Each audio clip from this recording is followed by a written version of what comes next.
বিদ্যুৎ সরবরাহকারী সংস্থাকে পার্মানেন্ট ইলেকট্রিক ডিসকানেকশন করার অর্ডার দিয়েছি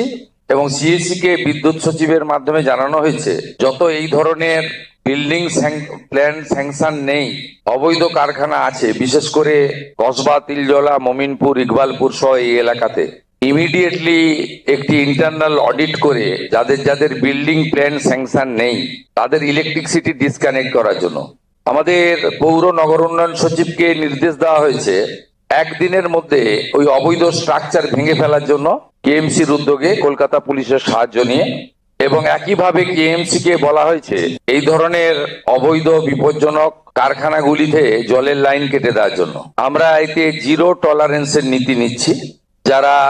সতর্ক হতে চান সতর্ক হয়ে যান, যারা বেআইনি কাজকর্ম করছেন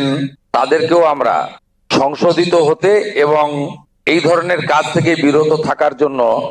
কড়া নির্দেশিকা এবং পরামর্শ দিচ্ছি।